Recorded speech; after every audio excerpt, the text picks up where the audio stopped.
नमः संस्कृताय बच्चों, आज हम लोग रुचिरा भाग 2 का चतुर्थ पाठ पढ़ेंगे जिसका शीर्षक है हास्य बाल कवि सम्मेलनम। हास्य हंसना, बाल बच्चों का, कवि सम्मेलनम। कवि सम्मेलन आप लोग जानते ही हैं, जहां पर ढेर सारे कवि एक साथ जुटते हैं और कविता पाठ करते हैं, इसको कवि सम्मेलन कहते हैं। ठीक है, तो हास्य बाल कवि सम्मेलन अर्थात बालकों का कवि सम्मेलन, बालकों का हास्य कवि सम्मेलन। ठीक है, यह पाठ बड़ा ही रोचक है, आप ध्यान पूर्वक पढ़ेंगे तो आपको बड़ा मजा आएगा। ठीक है, देखिएगा। विविधः वेशभूषाधारिणः चत्वारः बालकवयः मंचस्य उपरि उपविष्टाः सन्ति। विविध माने होता है अलग अलग प्रकार के, वेशभूषा धारिण, वेशभूषा पहनावा, धारिण धारण करके, चत्वारः चार, बाल कवय, बाल कवि अर्थात जो कवि बच्चे कवि हैं, मंचस्य मंच के ऊपर उपविष्टा बैठे हुए, संति माने हैं। पूरी लाइन का अर्थ हो जाएगा अलग अलग वेशभूषा धारण करके चार बाल कवि मंच के ऊपर बैठे हुए हैं। अधः श्रोतारः हास्य कविता श्रवणाय उत्सुकाः सन्ति।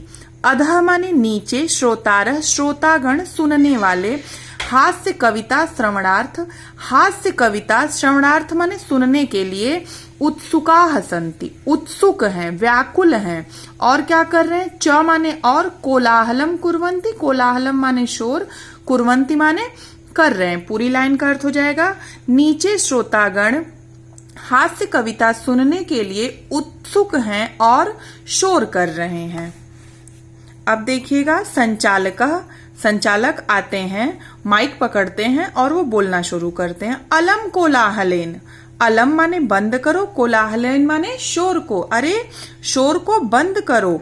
अद्य परम हर्षस्य अवसरः यत् अस्मिन् कवि सम्मेलने काव्यहन्तारः कालयापकश्च भारतस्य हास्य कवि धुरंधराः समागताः सन्ति।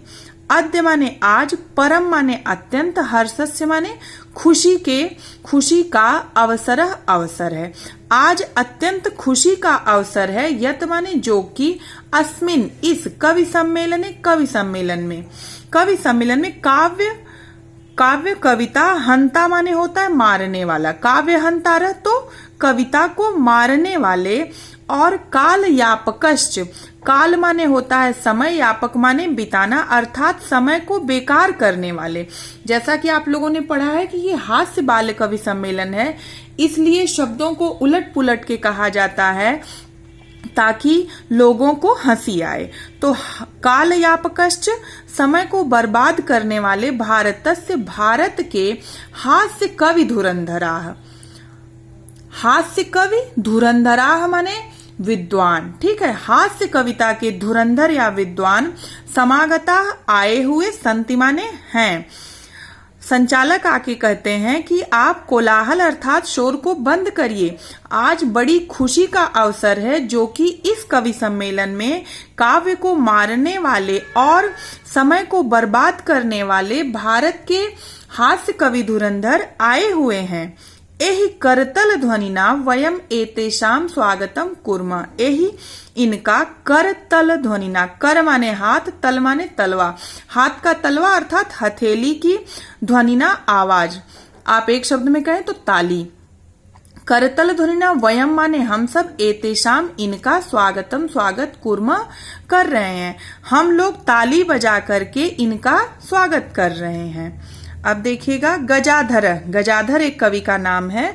गजाधर सर्वेभ्यो अरसिकेभ्यो, सर्वेभ्यो सभी, रसिक माने होता है जो रस का आस्वादन करे अर्थात जो कविता के रस का आस्वादन करता हो। अरसिकेभ्यो मतलब जिसे कविता से कोई मतलब नहीं है और वह इस कविता के रस का आस्वादन नहीं कर पाएगा। नमो नमः प्रणाम है। गजाधर कहते हैं कि सभी अरसिकों को मेरा प्रणाम है।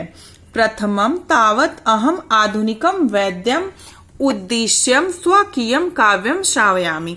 प्रथमम सबसे पहले, तावत उनका अहम मैं आधुनिकम वैद्यम, आधुनिक माने पाश्चात्य, वैद्यम वैद्य, हम यहाँ पे कह सकते हैं डॉक्टर। सबसे पहले मैं यहाँ पर डॉक्टरों के उद्देश्यम स्वकीयम काव्यम श्रावयामि, उद्देश्यों को बताने वाले काव्य को श्रावयामि सुनाता हूँ।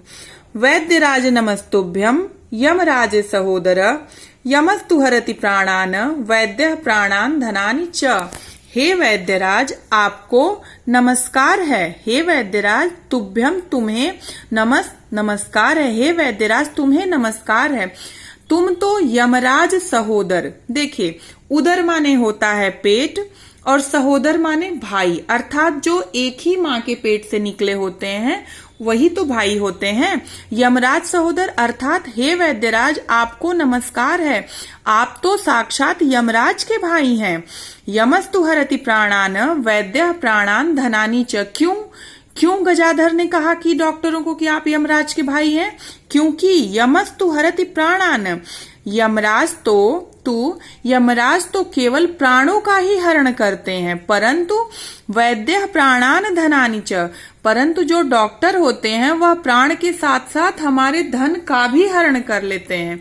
जैसे आप लोगों ने देखा होगा बहुत सारी मूवीज में कि क्या होता है, डॉक्टर क्या करते हैं, मरे हुए को भी जो है वेंटिलेटर पे रखे रहते हैं और पेशेंट की फैमिली से कहते हैं कि जाओ ये दवा लेके आओ, वो दवा लेके आओ, वो दवा लेके आओ, और इस प्रकार से हॉस्पिटल का बिल बढ़ता जाता है। इसी बात पर व्यंग करते हुए गजाधर ने कहा कि हे वैद्यराज आप तो साक्षात यमराज के भाई हैं, क्योंकि यमराज तो केवल प्राणों का ही हरण करते हैं, परंतु आप तो प्राणों के साथ साथ धन का भी हरण कर लेते हैं। सर्वे उच्चैः हसन्ति, सर्वे सभी उच्चैः जोर जोर से, हसन्ति हंसते हैं, सभी जोर जोर से हंसते हैं। अब देखिए कालांतक कवि आते हैं। अब ये क्या बताते हैं, अरे वैद्यस्तु सर्वत्र परंतु न ते मादृशा कुशला जनसंख्या निवारणे, ममापि काव्यम इदम शृण्वन्तु भवन्तः। अरे वैद्यस्तु सर्वत्र, वैद्य तो सर्वत्र चारों तरफ मैंने देखे हैं, परंतु मादृशा कुशला जनसंख्या निवारणे, परंतु यह तो जनसंख्या निवारण में इनके जैसा कुशल कोई नहीं है। कैसे, ममापि काव्यम इदम शृण्वन्तु भवन्तः, भवन्तः आप लोग मेरे भी काव्य को सुनिए कि वैद्यराज जो डॉक्टर्स होते हैं वह कैसे जनसंख्या निवारण में सहायता करते हैं। देखिए यहाँ पे श्लोक है, चिताम प्रज्वलिताम दृष्ट्वा वैद्यो विस्मयागतः, नाहम गतो न मे भ्राता कस्येदम हस्तलाघवम। चिताम, चिता, जब व्यक्ति मर जाता है तो उसे जलाया जाता है, उसकी जो आग निकलती है उसे चिता कहते हैं। ठीक है, चिताम प्रज्वलिताम दृष्ट्वा अर्थात जलती हुई, प्रज्वलित होती हुई या जलती हुई चिता को देख करके वैद्यराज विस्मयागताः, आश्चर्यचकित हो जाते हैं कि नाहम गतो न मे भ्राता, न अहम, न तो मैंने ही, अर्थात यह न तो मेरे गतो माने गया, अर्थात न तो यह मेरे पास आया, न तो मेरे किसी डॉक्टर भाई के पास गया। कस्येद हस्त लाघवम, तब यह किसके हाथ की सफाई है, अर्थात डॉक्टर कह रहा है कि ना तो इसे मैंने मारा, ना तो किसी और डॉक्टर ने मारा, तो इसे मारा किसने भाई, कौन हाथ की सफाई करके चला गया और हम लोगों का काम करके चला गया। सर्वे पुनः हसन्ति, सभी फिर से हंसते हैं। इसके बाद देखिए आते हैं तुंदिल कवि। तुंदिलः तुंदस्य उपरि हस्तम आवर्तयन, तुंदिल कवि उनका नाम इसलिए क्योंकि वह तोंद वाले हैं। तुंदस्य, तोंद के ऊपर हस्तम, हाथ को, आवर्तयन, घुमाते हुए। तुंदस्य कवि, तुंदिल कवि अपनी तोंद पर हाथ को घुमाते हैं और कहते हैं, भो तुंदिलो अहम, अहम माने मैं, भो माने अरे, तुंदिलः माने तुंदिल, अरे मैं तुंदिल हूँ। ममापि इदम काव्यम श्रूयताम, मम अपि मेरे भी, इदम यह, इस काव्यम काव्य को, श्रूयताम सुनिए, मेरे भी इस काव्य को आप सब सुनिए। जीवने धार्यताम च, और अपने जीवन में इसे धारण करिए। परा अन्नम प्राप्य दुर्बुद्धे माँ शरीरे दया कुरुम परा अन्नम दुर्लभम लोके शरीराणि पुनः पुनः। पर माने देखिए होता है दूसरों का, अन्नम अनाज, प्राप्य दुर्बुद्धि प्राप्त करके, हे दुर्बुद्धि मनुष्य अर्थात हे दुर्बुद्धि मनुष्य जब दूसरे के घर दावत खाने को मिले तो माँ शरीरे दयाम कुरुम, शरीरे अपने शरीर पर दयाम दया कुरुम करो, माँ माने मत, अपने शरीर पर दया मत करो। अर्थात यदि दूसरे के घर से खाने का निमंत्रण आए तो अपने शरीर की चिंता मत करो, और क्या करो, जा करके वहां खूब खाओ खूब खाओ खूब खाओ। क्यों खूब खाओ? परा अन्नम दुर्लभम लोके शरीराणि पुनः पुनः, क्योंकि परा अन्नम दूसरे के घर खाने का निमंत्रण दुर्लभम बड़ी ही कठिनाई से लोके संसार में, दूसरे के घर खाना खाने का निमंत्रण संसार में बड़ी कठिनाई से मिलता है, और शरीराणि पुनः पुनः, और शरीर तो बार बार मिल जाते हैं। तुंदिल कवि कहते हैं कि जब दूसरे के घर खाने का निमंत्रण मिले तो जाओ और खूब खाओ, भले ही बीमार हो जाओ, क्योंकि बीमार होके मर जाओगे तो कोई बात नहीं, शरीर तो बार बार मिल जाएगा, लेकिन दूसरे के घर खाने का निमंत्रण बार बार नहीं मिलेगा। सर्वे पुनः अट्टाहासम कुर्वन्ति, सभी फिर से अट्टाहास अर्थात ठहाका लगा लगा करके हंसते हैं। मैंने आपको शुरू में ही बताया बच्चों कि यह हास्य बाल कवि सम्मेलन है, इसलिए चीजों को और शब्दों को उलट पुलट करके आपके सामने रखा गया ताकि आपको हंसी आए। अब देखिएगा चावार्क आते हैं। आम आम, चावार्क कवि कहते हैं हाँ हाँ, शरीरस्य पोषणम सर्वथा उचितम एवं, शरीर का पोषण करना अर्थात शरीर का ध्यान रखना, मतलब इसको खूब खिलाना पिलाना सर्वथा हमेशा उचितम एवं उचित ही है। यदि धनम न अस्ति, यदि धन नहीं है तदा तब ऋणम कृत्वापि पौष्टिक पदार्थ एवं भोक्तव्यम, तब ऋण करके उधार लेकर के भी पौष्टिक पदार्थ अर्थात खूब पूरी मिठाई खूब अच्छा खाना ही भोक्तव्य खाना चाहिए। तथा कथयति चावार्क कवि, ऐसा चावार्क कवि कहते हैं। अब चावार्क कवि का श्लोक देखिएगा। यावत जीवेत सुखम जीवेत ऋणम कृत्वा घृतम प्रिवेत, यावत जब तक जीवेत जियो, सुखम जीवेत सुख से जियो, ऋणम कृत्वा घृतम पिबेत अर्थात उधार लेकर के भी घी पियो। घी पियो का मतलब ये नहीं कि 1 लीटर घी खरीद के पी लो, घी पीने का मतलब है कि खूब अच्छा खाओ पियो। तब श्रोतागण क्या कहते हैं? श्रोतागण जो कविता सुन रहे हैं, तरही ऋणस्य प्रत्यर्पणम कथम, तब हम लोग ऋण को लौटाएंगे कैसे? तब चावार्क कवि कहते हैं श्रूयताम मम अवशिष्टम काव्यम, मेरे श्रूयताम सुनिए, मम मेरे अवशिष्टम बचे हुए काव्यम काव्य को, अभी मेरी बची हुई कविता को तो सुनिए।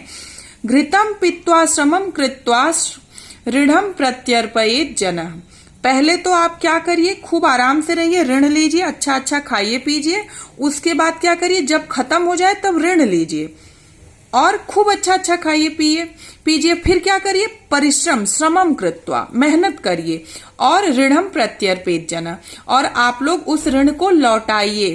फिर जब ऋण चुकता कर लीजिए फिर ऋण लीजिए, और उसके बाद फिर अच्छा खाइए, फिर मेहनत करिए, फिर उसे चुकाइए। ऐसा चावार्क कवि कह रहे हैं। काव्य पाठ श्रवणेन उत्प्रेरितः एकः बालको अपि आशु कविताम रचयिता, काव्य पाठ सुन करके उत्प्रेरित होकर के प्रेरणा पा करके एक बालको अपि एक लड़का भी आशु कविताम, आशु माने तुरंत उसने एक कविता की रचना की, हास पूर्वकम च श्रावयति, और हंसते हुए उसने उस कविता को, अपनी लिखी हुई कविता को या बनाई हुई कविता को सुनाया। देखिए बच्चा क्या कहता है, बालक कहता है श्रूयताम भो, सुनो मुझे भी, ममापि काव्यम, मुझे भी या मेरे काव्यों को भी सुनो। गजधरम कविम चैव तुंदिलम भोज्यलोलुपम कालांतकम तथा वैद्यम चावार्कम च नमाम्यहम। गजधर कवि चैव तुंदिलम, गजधर कवि और तुंदिल कवि भोज्य लोलुपम, लोलुप माने होता है लालची, भोज माने खाने के। गजधर कवि और तुंदिल कवि ने खाने के बारे में कविता कही थी, तो उस बच्चे ने कहा कि गजधर कवि और तुंदिल कवि खाने के लालची हैं। कालांतकम तथा वैद्यम चावारकम च नमाम्यहम्। कालांतक कवि वैद्यों की महिमा को जानते हैं और चावार्क कवि को तो मैं नमस्कार करता हूँ। काव्यम शायित्वा हा हा हा इति कृत्वा हसति। काव्य सुन करके सब लोग हा हा हा ऐसा करके हंसने लगे। अन्ये चा अपि हसंती, और दूसरे लोग भी हंसते हुए सर्वे गृहम गच्छन्ति, सभी घर को जाते हैं। बच्चों, आशा है कि आपको यह पाठ समझ में आ गया होगा, और अगर कुछ भी डाउट है, कुछ नहीं समझ में आया है, तो आप अपना डाउट क्लियर करें। स्वस्थ रहें, आराम से रहें। नमः संस्कृताय।